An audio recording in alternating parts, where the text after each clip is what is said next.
Masyarakat Mandiri atau PNP Mandiri adalah salah satu mekanisme program pemberdayaan masyarakat yang digunakan untuk mempercepat penanggulangan kemiskinan dan perluasan kesempatan kerja di wilayah pedesaan atau perkotaan di Indonesia. Program ini bertujuan untuk memberdayakan masyarakat melalui pemberian bantuan dana dan penyediaan akses ke layanan publik seperti pendidikan, kesehatan, dan infrastruktur. Adapun tujuan dari PNP Mandiri yaitu yang pertama itu ada memberdayakan masyarakat untuk mengembangkan keterampilan dan potensi yang dimilikinya.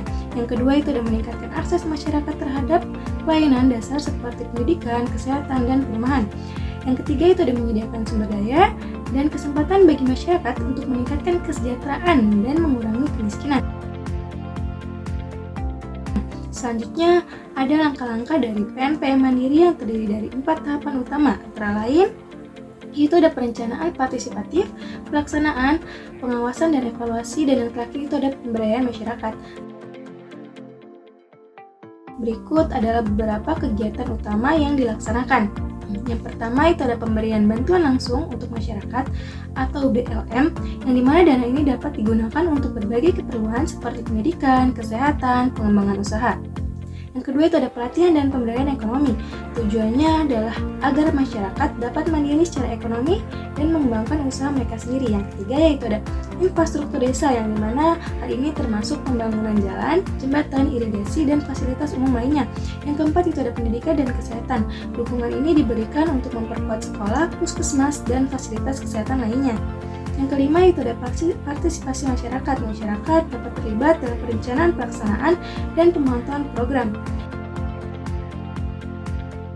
Dalam melaksanakan program ini juga ada beberapa tantangannya. Antara lain, yang pertama yaitu ada keterbatasan sumber daya, di mana sumber daya yang tersedia tidak mencukupi untuk melaksanakan semua kegiatan yang direncanakan.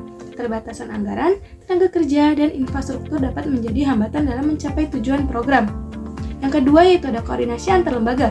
Ketidaksempurnaan koordinasi dapat menghambat efisiensi pelaksanaan program. Yang ketiga itu ada partisipasi masyarakat. Meskipun PNPM bertujuan untuk memberdayakan masyarakat, terkadang partisipasi aktif masyarakat dalam pengambilan keputusan dan implementasi program masih rendah. Yang keempat itu ada ketidaksetaraan akses.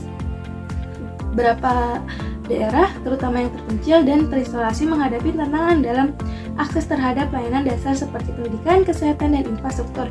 Dan yang terakhir ada perubahan lingkungan, yang dimana perubahan iklim, bencana alam, dan perubahan lingkungan lainnya juga dapat mempengaruhi pelaksanaan PNPM. Tentu ada. Yang pertama itu adalah monitoring dan evaluasi kegiatan, di mana pemerintah dan lembaga terkait melakukan pemantauan dan evaluasi secara berkala terhadap kegiatan yang dilaksanakan di bawah PNPM.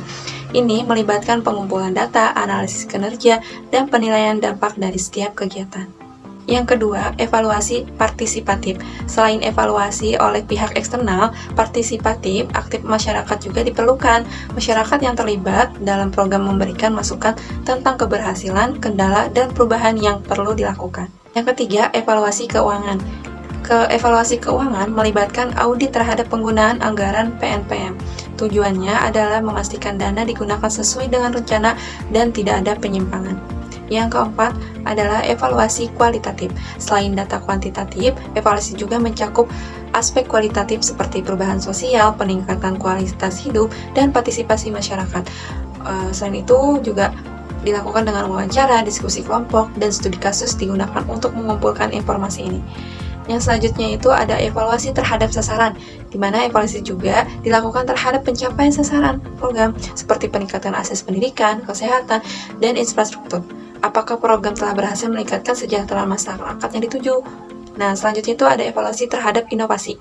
Jika ada inovasi atau perubahan dalam pelaksanaan PNPM, evaluasi dilakukan untuk menilai efektivitasnya. Apakah inovasi tersebut memberikan manfaat lebih bagi masyarakat? Yang terakhir, ada evaluasi berkelanjutan, di mana evaluasi bukan hanya satu kali, tetapi berkelanjutan. Hasil evaluasi digunakan untuk perbaikan dan pengambilan keputusan lebih lanjut.